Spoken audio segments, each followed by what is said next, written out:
Du bel canto pour les fêtes avec le deuxième épisode des Tudors à l'Opéra, Maria Stuarda de Gaetano Donizetti, du 17 au 29 décembre au Grand Théâtre de Genève. Chansons pour le Léman, un livre et une exposition qui rendent hommage au plus beau des lacs, découverte dans un instant. Des centaines de sacs plastiques dansent sur la scène du Grütli dans une pièce colorée et poétique. Reportage tout à l'heure. L'exposition Open End continue au Cimetière des Rois. On vous raconte la petite histoire de l'œuvre Bois mort en fin d'émission. La culture à Genève, c'est culte. Le Léman, un lac qui peut être plus une vraie source d'inspiration pour de nombreux artistes. À Nyon, au musée du Léman, le directeur de l'institution, Lionel Gauthier, et le chanteur valaisan Marc Aymon ont déniché plus de 60 chansons évoquant notre lac. Ils les ont rassemblées au sein d'un livre et d'une exposition et sont allés même plus loin. Le temps sur Genève est bien lourd. L'idée, c'était pas simplement d'aligner des chansons dans leur version originale, mais c'était de leur proposer de nouvelles versions inédites. Peut-être un petit peu aussi pour que chaque chanson soit vraiment accessible au public, parce que parmi les chansons qu'on a choisies, il y en a certaines qui sont des chansons de chorale, et dans leur version originale, elles peuvent, disons, un peu rebuter une partie du public, parce qu'elles ont un côté vraiment trop désuet, et en leur donnant une version moderne, et bien tout d'un coup, on fait comprendre au public que ces chansons, elles ont aussi une force. Il y a eu une vraie recherche d'une soixantaine de titres qu'on a trouvés, et puis un choix qui pourrait correspondre aussi à un choix de création d'un album, d'un voyage. Et chacun a fait son choix de manière très naturelle, très instinctive. Et du coup, ça a donné ces 11 titres qui varient entre chansons assez pop et puis chansons très aussi parfois mélancoliques, en parlant de ce lac vers lequel on revient toujours. Ici, le lac ressemble à la mer. Une phrase qui en dit long sur l'attachement à cette étendue d'eau douce. La chanteuse valaisanne Mila a prêté sa voix à plusieurs chansons enregistrées pour le projet. Et pour elle, le Léman, c'est une forme d'évasion. Je crois que ça nous parle tous parce que c'est... comme on est un pays qui a pas la mer, d'une certaine manière, le Léman, c'est un petit peu notre mer à nous. Donc en fait, pour moi, c'est synonyme de vacances, le Léman. Dans le jardin anglais, tout ce que tu voulais. La particularité de ce projet, les morceaux ne sont pas accessibles sur les plateformes de streaming. Il faut acquérir le livre ou se rendre au musée pour prendre le temps d'écouter la musique dans des décors pensés pour chaque chanson. On a travaillé avec un illustrateur qui a proposé une ou plusieurs œuvres pour illustrer chacune des chansons.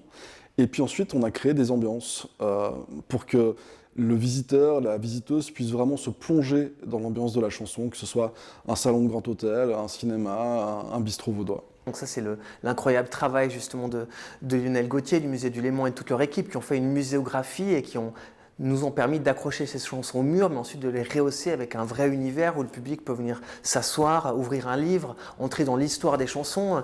Et donc on redonne de la valeur à la musique à travers aussi l'objet, c'est-à-dire le catalogue d'exposition. C'est un livre de 196 pages qui est paru chez Glénat où on a toute l'histoire des chansons, mais on a aussi rendez-vous avec celles-ci sous la forme d'un code d'écoute où on peut les entendre chez soi aussi. L'exposition Ici, le lac ressemble à la mer, chanson pour le Léman, est à découvrir au musée du Léman jusqu'au 18 février 2024. Quant au livre, il est disponible en librairie et au musée. Dans une vague du Léman.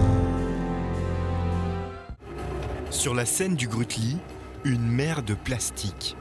Des centaines de sacs de couleurs qui dansent avec les danseurs. En fait, ils sont beaux. Ils sont légers, avec des couleurs.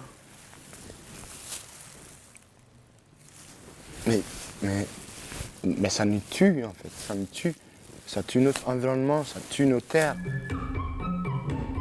L'histoire de cette pièce chorégraphique pour 5 danseurs est pleine de rebondissements. Tout a commencé en 2009 lorsqu'une chorégraphe propose à Tidiane Ndiaye de réaliser un solo.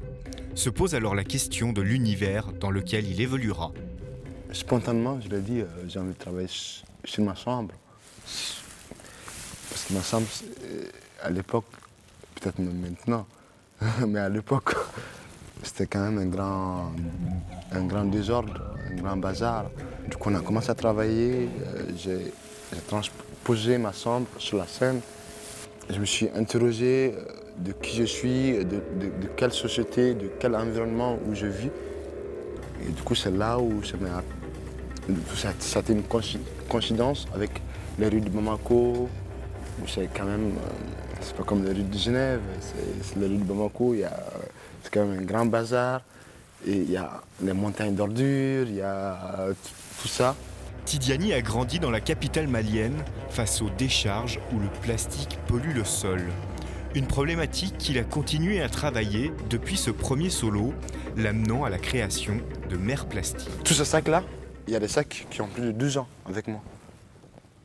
Et je récupère des sacs partout où je vais, que ce soit à Berlin, que ce soit à Paris, que ce soit à Genève, que ce soit à Bruxelles, que ce soit...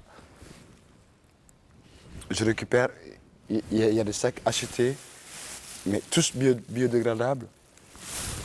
Tout ça, ils sont biodégradables et il y en a... ce que j'ai ramassé par terre, je ne sais pas la provenance. C'est avec poésie que son art soulève les questions de la pollution de l'Afrique par les déchets occidentaux, les mouvements des danseurs se fondant dans le plastique, parfois disparaissant sous les amas de sacs. Rassemblés sur scène en plein cœur de l'Europe, ces centaines de sacs, c'est aussi une forme de retour aux propriétaires. Ce qui m'intéresse vraiment, c'est que le monde il prenne conscience de ça, de ces déchets qu'on n'a pas besoin, de ces matériels qu'on n'a pas besoin. C'est pas juste un problème d'Afrique, c'est le problème de tout le monde. Mère Plastique, c'est à découvrir au Grutli jusqu'au 21 décembre. Dis-moi l'histoire. C'est quoi l'histoire? Les petites histoires de l'art. Dans le cimetière des rois, 2 branches à terre. Réalisé en marbre par l'artiste suisse Michel Gilabert dans le cadre de l'exposition Open End, l'œuvre Bois mort évoque une tombe naturelle. S'inspirant des codes funéraires, ces 2 stèles remplacent l'humain, nous éloignant d'une forme d'anthropocentrisme. La nature, les animaux, les arbres, eux aussi, vivent et meurent. Si le bois est mort, la vie, elle, continue son cours. La matière en putréfaction est rongée par d'autres êtres vivants, faisant de la mort un processus de transformation sans fin. Posées là, sous un arbre, ces 2 branches auraient très bien pu tomber et lentement mais sûrement disparaître. Mais le marbre les force à rester ainsi pour l'éternité.